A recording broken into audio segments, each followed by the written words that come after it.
Hi, welcome to the DRH show where I have wide ranging conversations with fascinating people. We talk about all things psychology, mental health, and wellness. Today, I'm joined by a university lecturer, poet, and author, among others, Bhavna Khemlani. Thanks for joining me. Sawadika, namaste, and hi. How are you?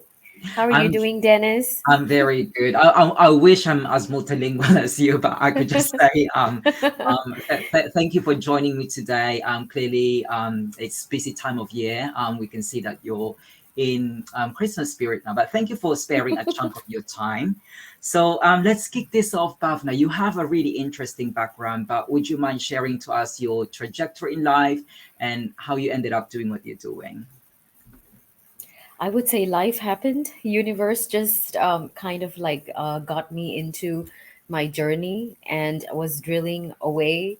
So I guess I started to recognize the creator within me, and I started teaching.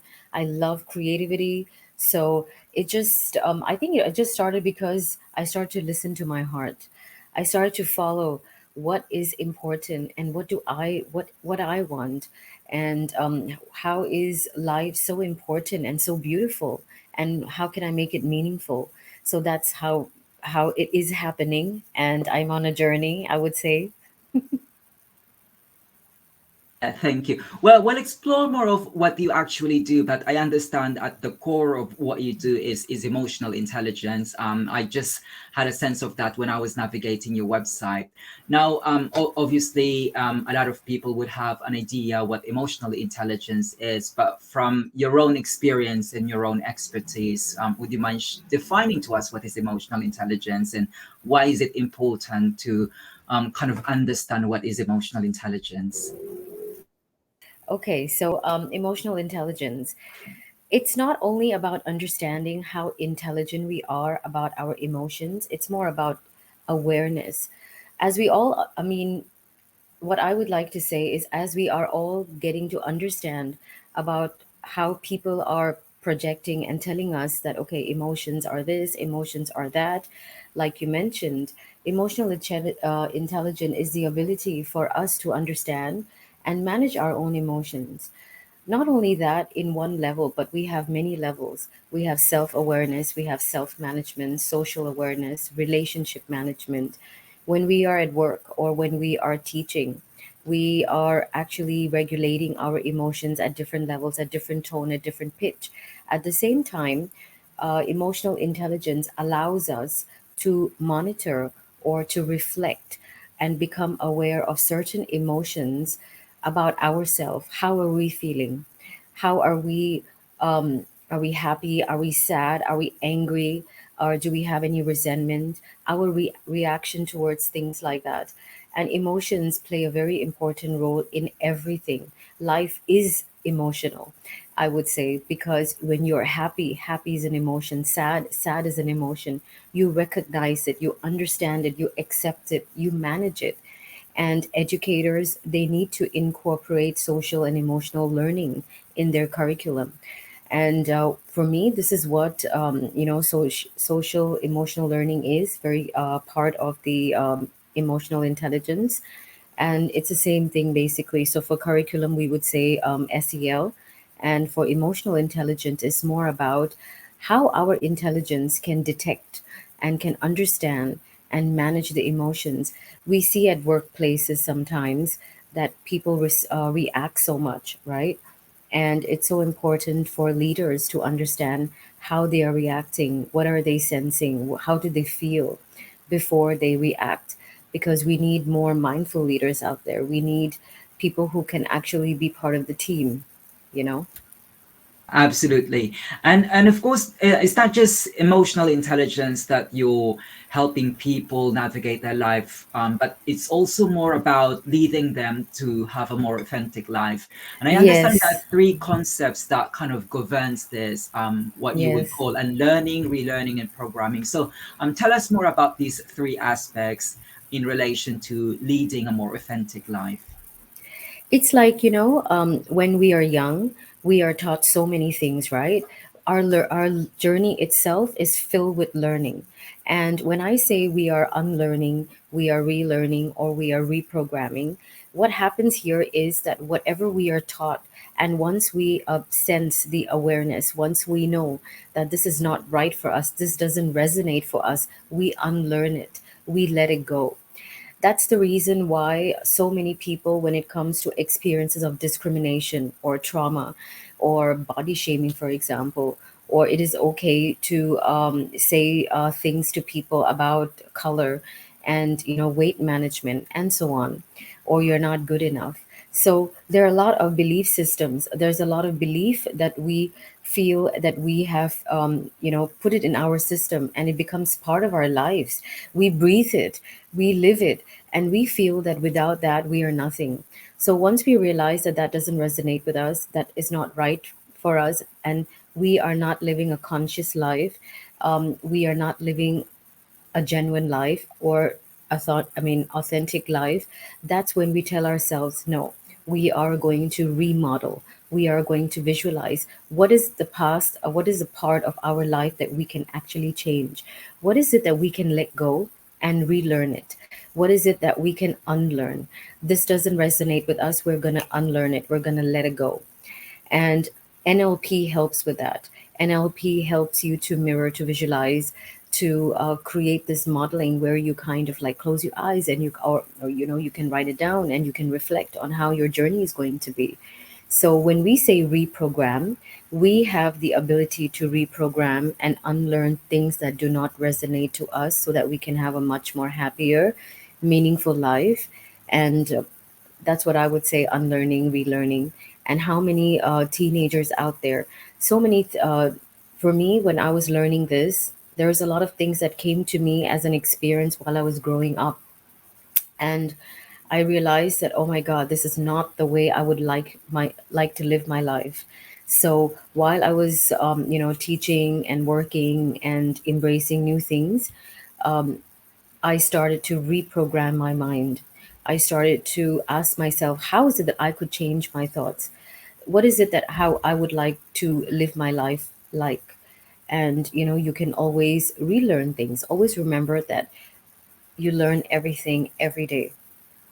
Absolutely. And just very quickly, Bhavna, because you mentioned NLP, for the uninitiated or those who are not familiar with that term, quickly, very Mm. quickly, what's NLP? Oh, NLP is a neuro linguistic programming. Okay, so that's what NLP is, neuro linguistic programming. And it permits one to evolve and change in a very different way. In a holistic development, you have your mind, body, spirit, behavioral patterns to engage with, and emotional state, and various aspirations. We can talk more about NLP later. Okay, absolutely. Now, Bhavna, let's go back to your background, because earlier during the introduction, I told that you do a lot of things, and one of those is being a poet and being an author.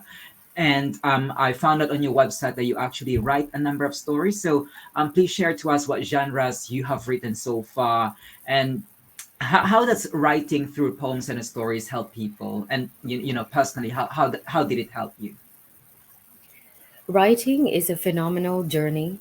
I feel that writing is a creative flow, but also a very therapeutic flow, because when you are just you are actually leaning on your imagination, and your imagination kind of like takes you on this journey, layers and layers and layers, and then you're just creating. Your imaginative world does not have any limitations, does not have belief systems.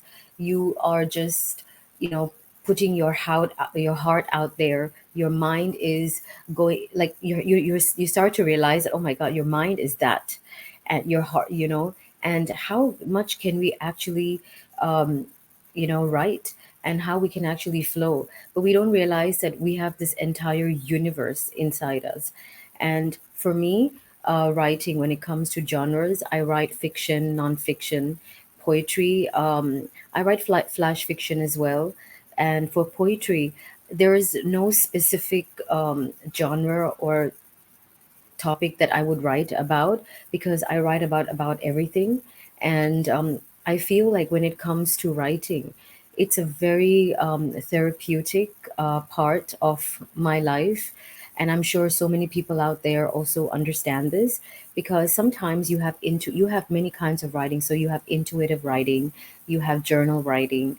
After meditation or mindfulness practice, you can also write.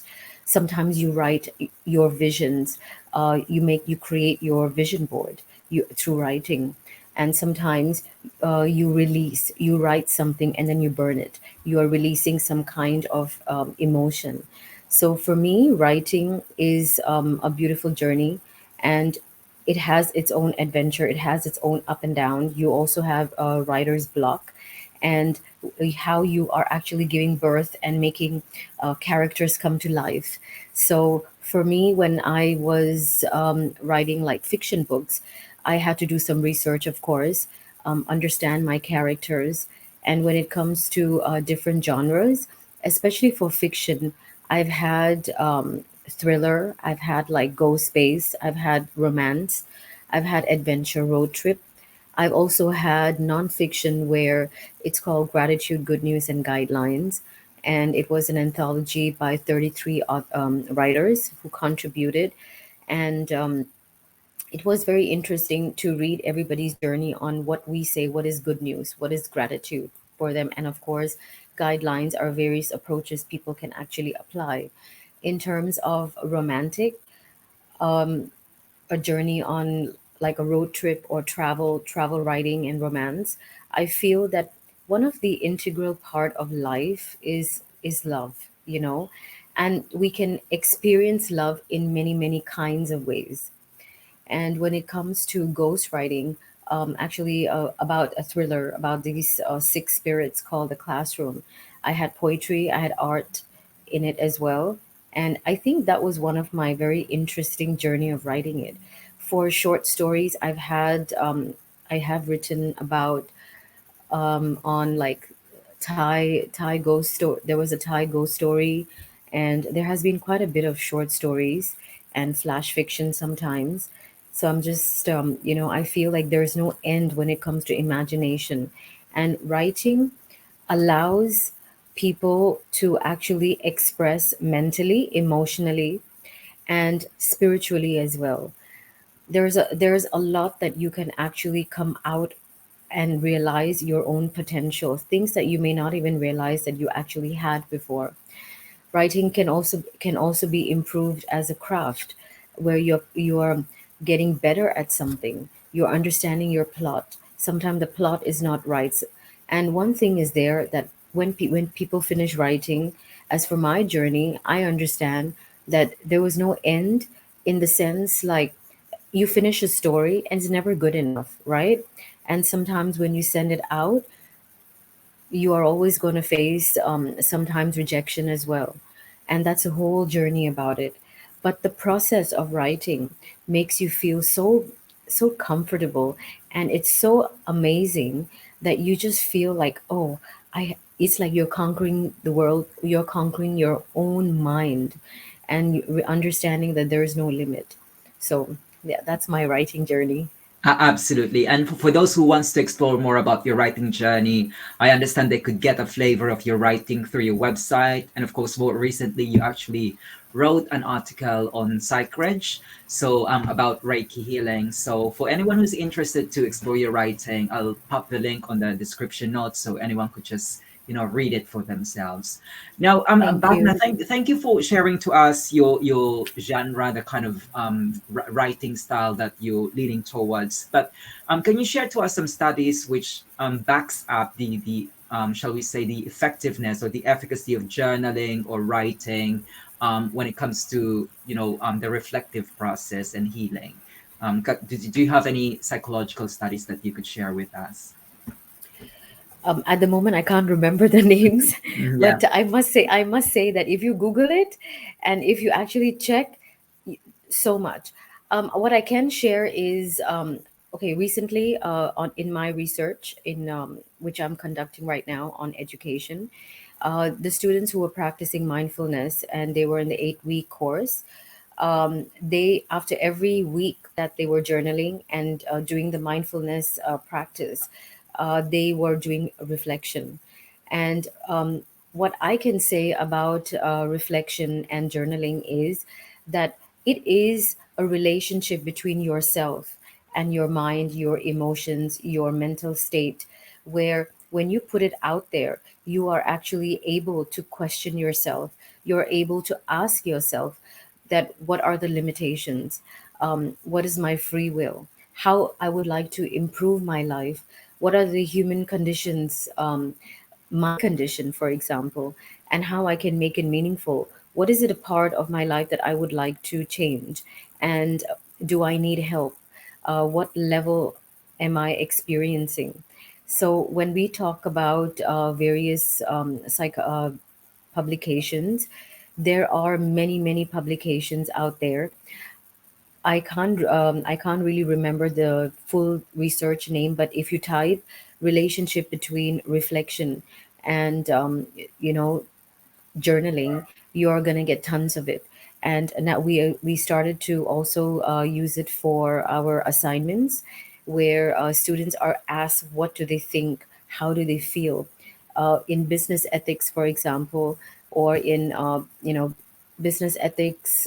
We have business English, and for marketing, for advertising, especially when we kind of go through our various advertisements and we see the type of adverts, the type of storytelling, and how the storyboard is nowadays, and what is out there. We make people think and reflect.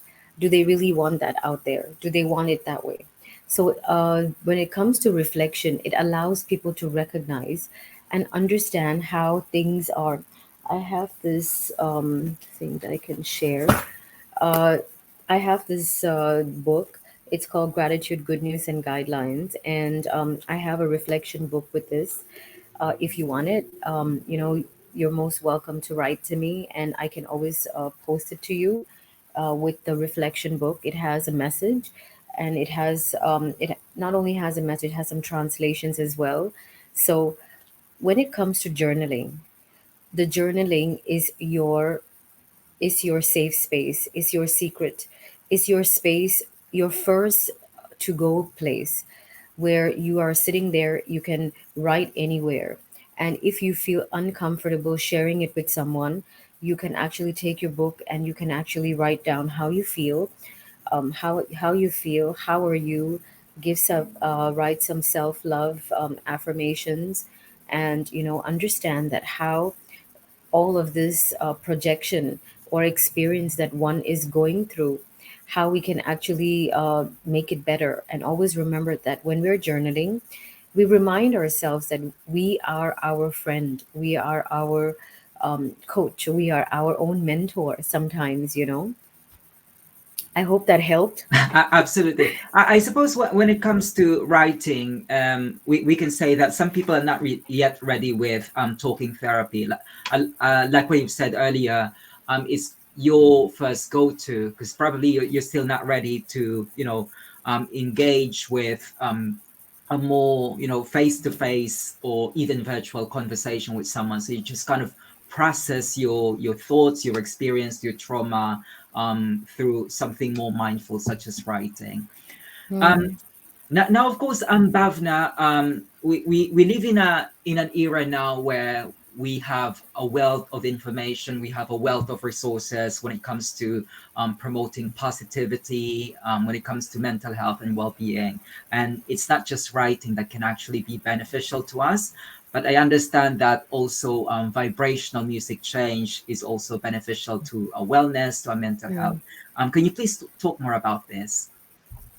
So, first of all, we need to understand that what is music. I'm sure everyone knows music, and music is life, right? We listen to all kinds of music, and sometimes music makes us feel nostalgic, makes us happy. We listen to classical music, we have music for the brain, and so on.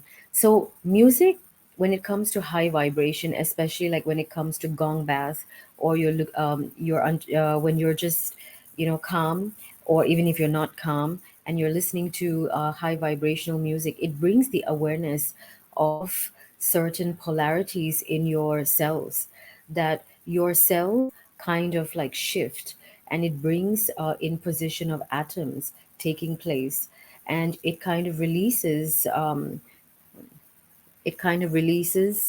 serotonin, okay? And you are actually feeling good, and you're kind of feeling happy, and you're also release of endorphins.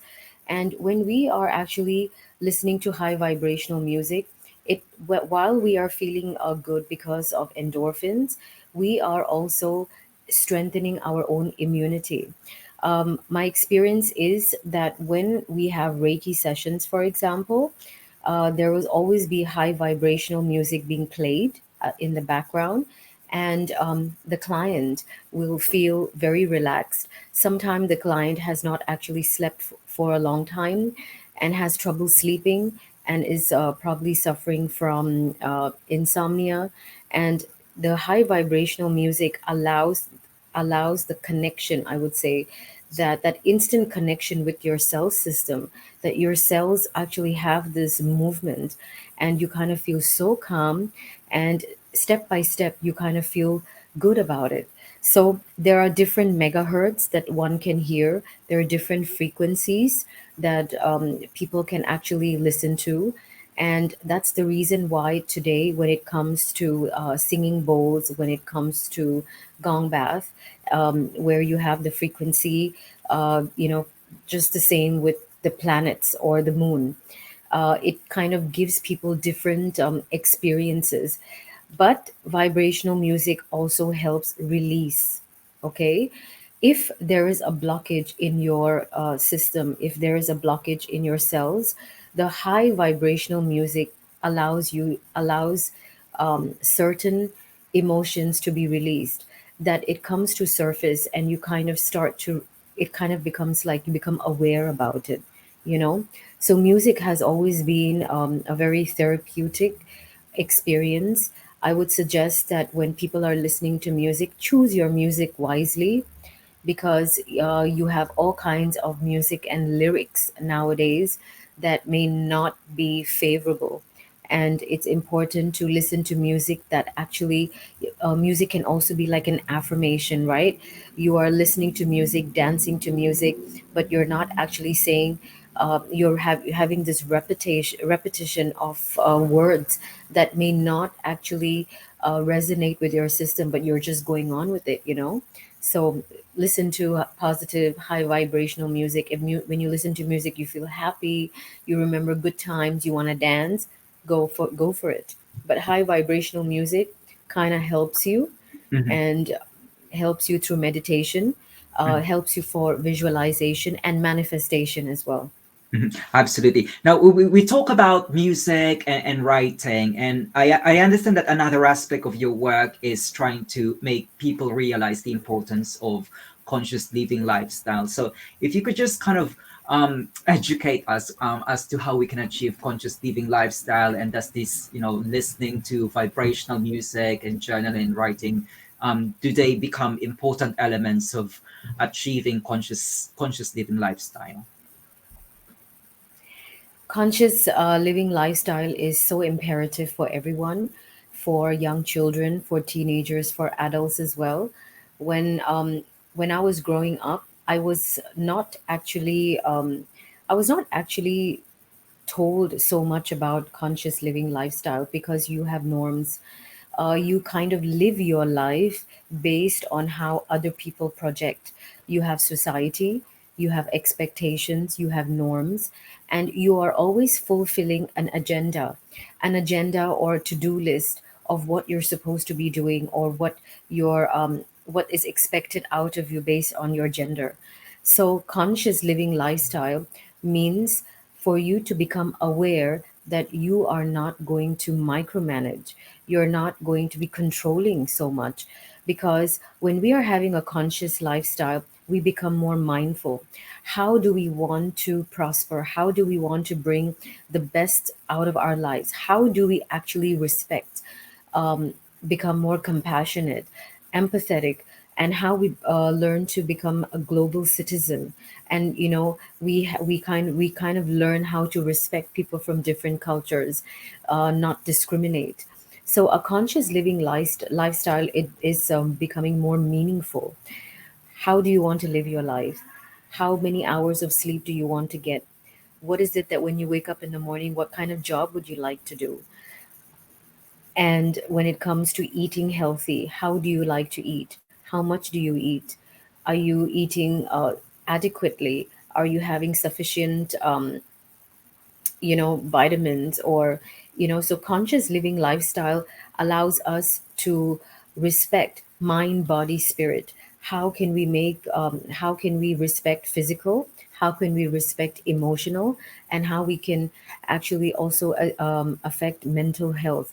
And parents need to understand this as well, that when we are talking to children, we are definitely putting adults like to put their own perception or put their own goals on the children and the teenagers. And while you grow, teenagers go through it, young adults go through it, adults go through it, because you're trying to fulfill someone else's life, someone else's journey.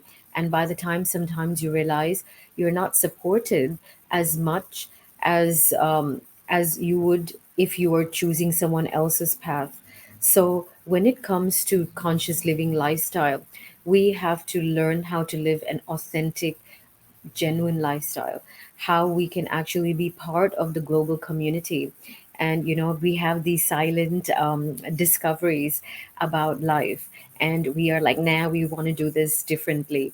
So it's about doing things differently. It's about changing your limitations into unlimited belief system, and living life on purpose, and empowering people, because these qualities are going to be embedded for generations. People are going to respect that. People are going to respect communities at a level where you are not defined by color, discriminated caste system, and so on. So a conscious living lifestyle is very healthy.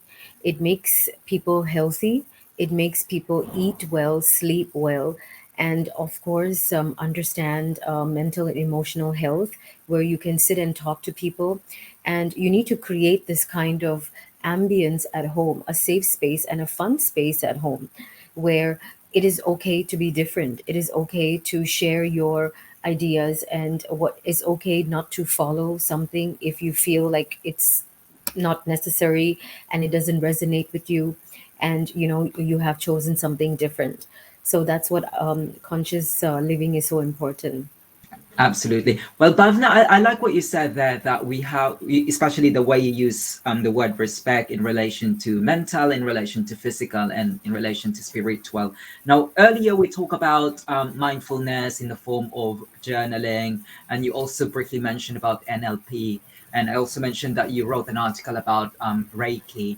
So, can you tell us how these three things could be applied for well-being, awareness, and healing? Okay, so when it comes to counseling, for example, for existential counseling, it's a more philosophical aspect, right? Because here in the counseling, we are addressing a person's life situation, and we're having a communication. We are bridging the gap between the human condition as a whole. And when I'm using counseling, I'm understanding the meaning, the purpose, the limitation, the values, and the self-awareness about this person, and why is this person feeling something, and where does this come from. Usually when it comes to Reiki, uh, we it's an energetic healing, right? As mentioned in the article.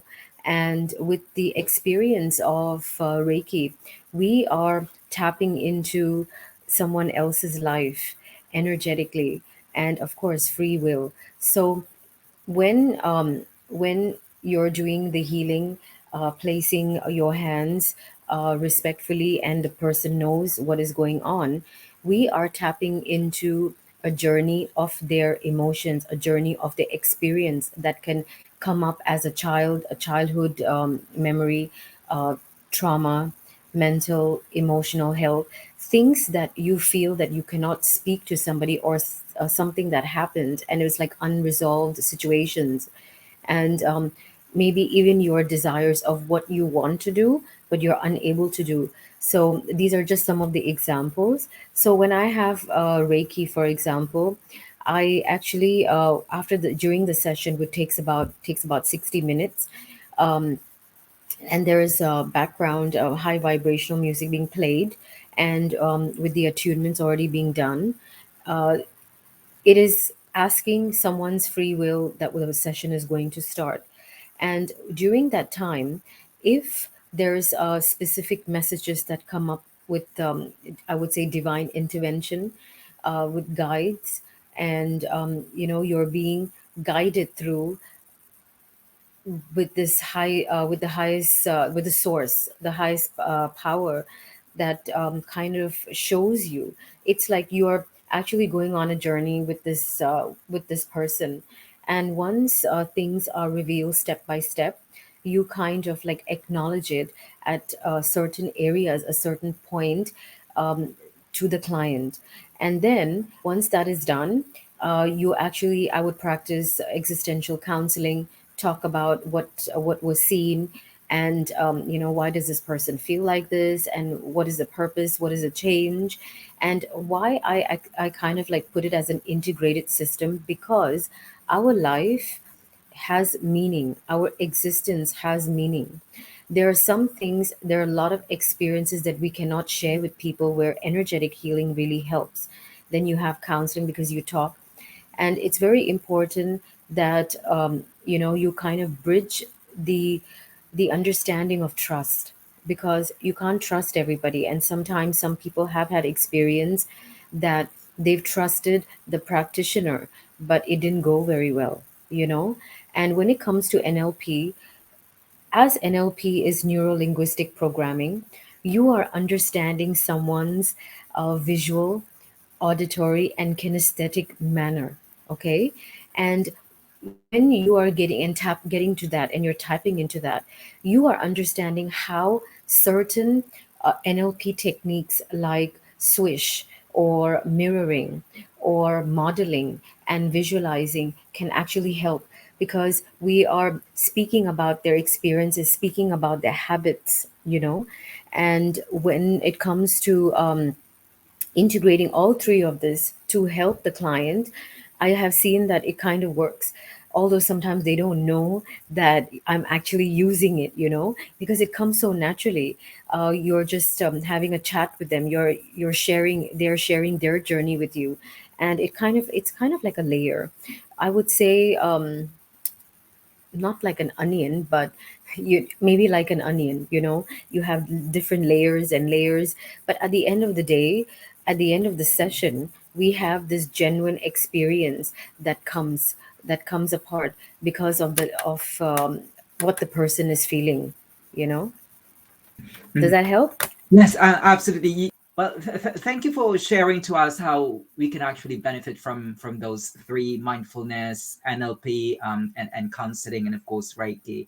But of course, Bhavna, we're actually trying to, you benefit from this because we want to better manage our lives. But when it comes to managing our lives, we can't deny the fact that stress actually plays a crucial role in our mental health and well-being. And of course, interestingly enough, internet can offer a range of things when it comes to managing stress, but there's also such a thing as digital stress. So based from your own work and experience, do you have any theory as to why digital stress is increasing? Digital stress is increasing because of expectations, competence, comparing yourself with other people all the time. And of course, we have Photoshop, we have all these advertisements, we have the media exploiting various people.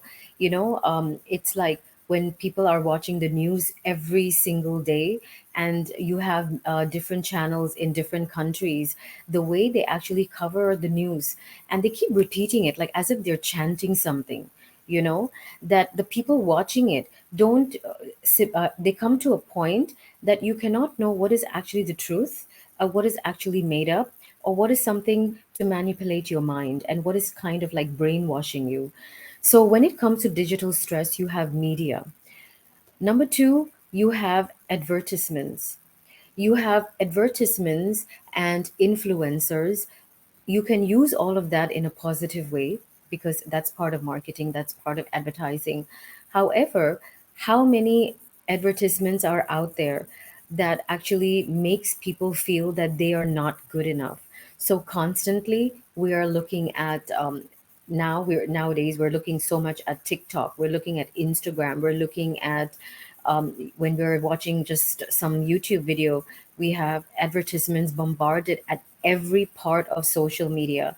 Something that we even clicked accidentally starts showing up multiple times, you know? And when it comes to advertising, the type of message that is being portrayed, or what you can do if you don't like your face, if you don't like your body, what part you can cut. And then you have all these applications, software applications have actually created this virtual world that makes people feel that okay, they don't need to accept them, they're not accepting their real self, but everything is kind of photoshopped, everything is kind of um, different from what they are. And this is creating stress as well, because emotionally and mentally you are deep down thinking you're not good enough. Another thing with digital stress is work. We cannot forget that our life and our journey, when it comes to work or when it comes to the education system, how much of the expectation for us to contribute through online, like now we are online. And this is a positive way of using technology. However, when it comes to long hours of work, when it and contributing online, when it comes to at not sensible timings of meetings, and your eyes are just strained, for example. So when it comes to work, there's a digital stress through that, depending on how many hours you are actually using technology. When it comes to children, for example, they see so much in media that and they are doing a lot of online gaming. So all these adverts for shopping, for sale, for online gaming kind of has reduced timing for outdoor activities.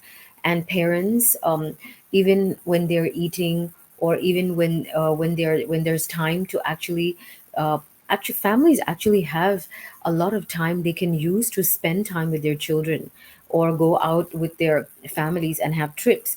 But so many families actually don't do that, and you will see that a lot of them are just glued to television, or they're glued to and we have Netflix is amazing, but at the same time, how much do we see, how much screen time do we get? So digital stress is increasing because of the content, and how the content is actually shown, contributed, conveyed to the audience. And the audience can be any of us. So sometimes if I'm pick up the phone, and even I'm on Facebook or Instagram, I'm doing my thing. But then I've had experiences, to be honest, where people have told me, "Oh, I see your life, and oh, you traveled, and I'm jealous." Okay, so you do have some things like that sometimes, and it it's not stress for me. But what I'm saying here is that when people look at other people's life too much, and especially when it comes to celebrities, because the way they are, how much money and what they are doing for PR, what are they actually contributing to community and society, and what needs to be shown, that is not there. And there's a lot of comparison of how I want to live my life. I want to live your life. I think your life is better. I don't like my life. And when you have that kind of mindset, it only damages your meaning of living and situations. As well as when it comes to we should use technology for the positive things, in the sense like when for opportunities, and technology has done that. Also with the increase of AI and virtual reality, uh, a lot of things have actually changed, and that has also increased digital stress. Now, of course, like what you've said, Bhavna, this is really damaging to one's mental health. But do you have any top tips on how we can handle this? For me, I feel that when it comes to watching the news or watching television, it's very easy. I mean, it's not complicated to actually just find substitutes or watch something different. Top tips are, when you start practicing mindfulness, start affirming and start having this acceptance that however you are is actually good. You are pretty, you are beautiful, you are handsome, you are caring. Now media makes people sometimes feel they're not good enough, and sometimes the home environment looks at other people's life and feels that their children or their siblings or their journey of the people around you is not good enough. So, number one, acceptance. Number two, look at alternatives, mindfulness programs. Start going outside, start traveling, do some reading. A lot of people, when we say read a book or something, they just run away. And, not many like reading, but reading actually contributes a lot. So you have reading, you have outdoor activities, go out and enjoy with your family, with your friends. And it's not, or maybe watch something together that all of you would like and enjoy. That I remember that when I was growing up, and even now sometimes, how much watching the news is so important by the elders. And it's just a bombardment of the same thing, the same thing, the same thing. Just remember that news sometimes makes people segregated, and you kind of disconnect from the reality of living. So when you are practicing mindfulness, when you are seeking help, find a hobby, do something nice, so hobby, mindfulness, reading, writing, traveling, and take a sport, take an activity that you might like, would actually kind of make you feel better. Well, thank you for giving us those top tips. I understand it's not just digital stress that you're actually trying to educate people, but there's also a lot of free resources that people can find on your website. So, would you mind telling us about those free resources on your website? So the free resources are found. The free resources are found on my blog. One of them is the gratitude, good news, and prosperity reflection word search. So you can go through various word searches, enjoy it as a game, and pick 3 words, pick 5 words, and then write about it. Okay, you can use the same. You can use the same download material a couple of times. You can share it with your friends. There is a free download on self reflection and writing as well. So there are other materials that will be coming in soon. I do have videos and experiences, and of course, certain blog posts that actually guide people through how they can actually, improve, or I wouldn't even say improve, progress, and embrace the totality of what they are. Sometimes, and I write one of the important messages on my website is that we have to learn how to accept the good, the bad, the ugly of our lives, because in healing or in writing or in mindfulness or as a poet, it doesn't really matter, right? What matters is, as an individual, all of these ups and downs are part of our lives, and that is what I'm trying to do with my website. I am trying to contribute and share and use my gift with divine intervention, to share certain experiences, knowledge, what can be done. And you can actually just click and you can download the PDF. I will be putting some more materials in my blog in the coming time in 2022, and feel free to do that. You can search for my email, and if you need other kind of materials. They can be customized and be shared with you as well.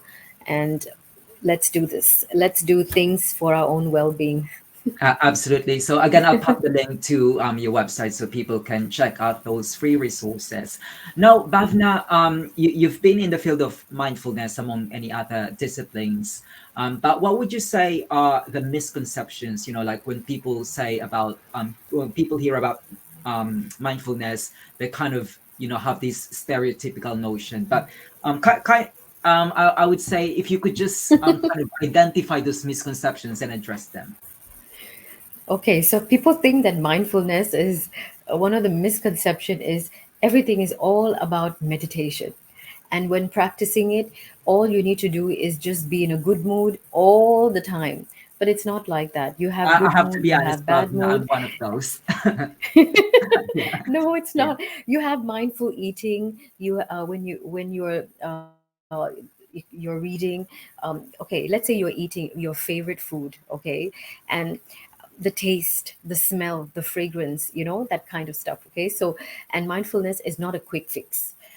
You cannot practice it once and think that that's it. Everything is with a click. It's going to be a miracle cure. You need to practice it. It is like conscious lifestyle. You need to practice it as if you are breathing oxygen. You need to understand yourself. You are basically witnessing mental events, emotional experiences, and events in your life that mindfulness allows you to become aware of that. And one thing, mindfulness is nothing to do with religion. It's not religion. Even though it was inspired by Buddhism, mindfulness makes the word mindfulness. For me, my take on this would be that how your mind actually experiences and you become the witness of your life, which we usually ignore. You become aware. You become a person who you're self-managing. So you live consciously and you meditate. When you meditate, you witness the events. So in mindfulness, you have many activities. You have mindfulness body scan, you have meditation, you have art, you have writing, um, and so on. You even have mindfulness talking, and you can have mindfulness, connection with nature, nature mindfulness.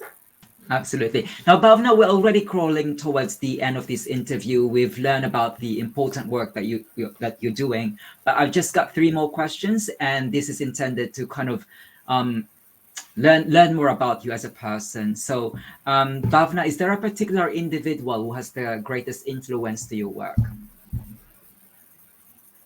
That's such a tough question. So simple but so tough. And my answer is, to be honest, no. I it's a very hard answer to actually say that there is just one person to contribute to my work, because I feel like in every part in my life, there has a universe sent someone to to complete it, to open ways. For example, this interview, I would say you are an amazing person who asked it, and it happened. It's like genie in the bottle. Okay, so when it comes to helping, if I have to actually use say one person, I would say divine intervention through meditation. It would be when, at the age of 26, I started to meditate, and I met the master, I met the guru, and with his help only, not as a mentor, as a coach, but as a guru, to meditate and to come to reality of my life. That's how this individual had an impactful life, and for me to make those changes in my life.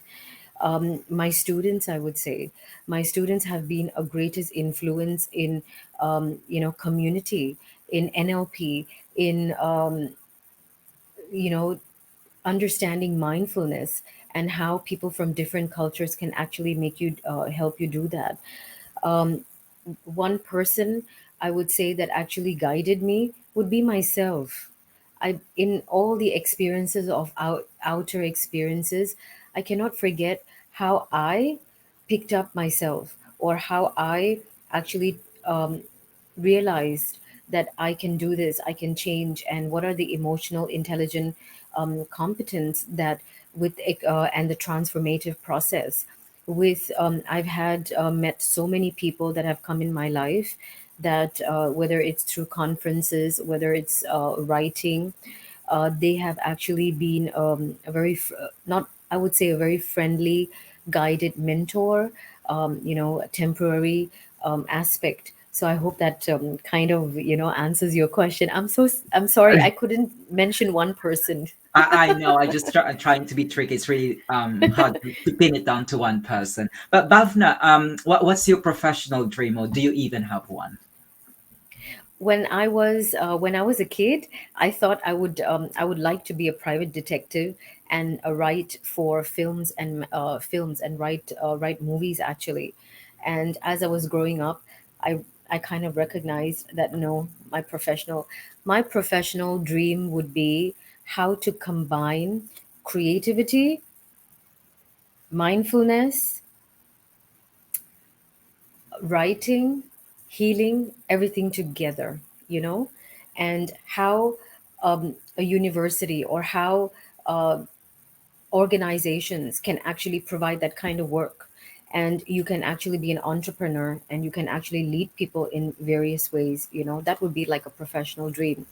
And of course, you have a lot of nice people out there that kind of resonate with what I have been saying since many years. And today they're very prominent. You have Dr. Shefali, you have Eckhart Tolle has been there. Of course, you have Oprah Winfrey and so many people, right? So my professional dream would be that. And I think with my work that I'm doing now, somehow I am actually living the dream, at least in baby steps. It's glad to hear that you're actually living your dream. And Bhavna, finally, the floor is all yours. Tell us what else is in the pipeline. Again, if people wanted to reach out to you, remind us again of your website and any social media platforms where people can get in touch with you at. Thank you, Dennis. I would like to say thank you, follow your heart, and never give up. And always know that there is a way you can actually embrace your life in a better way, even if someone tells you no. The other projects that I'm working on right now, I do have some writing projects. I have poetry, which is an ongoing, and I'm writing a children's book, which I'm halfway there. So there's always changes and doing that, and completing one of the research for online learning program, and making sure that somehow I complete it. And you can keep in touch with me through my email, bath.kimlani at gmail.com. You can my website, bhavkimlani at .com. You can follow me on Instagram, stories by Bhav Kimlani, and my YouTube, which I'm trying to make it live right now, alive and kicking. So you will see poetry, you will see interviews. Things are going to be following up and coming up. That is also stories by Bhav. So these are ways that you can actually keep in touch with me. Well, brilliant. So I'll pop in all those links so people can connect with you, Bhavna. Well, Bhavna Kamlani, it's a pleasure having you here on the DRH show, but Thank you. unfortunately, time is against us. We were talking about digital stress earlier. I know you're in Bangkok and it's quite late where you are, so I don't want to add more to your digital stress. So we'll leave it there. This is a good stress. Positive stress. Yeah. Well, Bhavna, I look forward to hearing more about your work and all the best. Thank you so much, Dennis.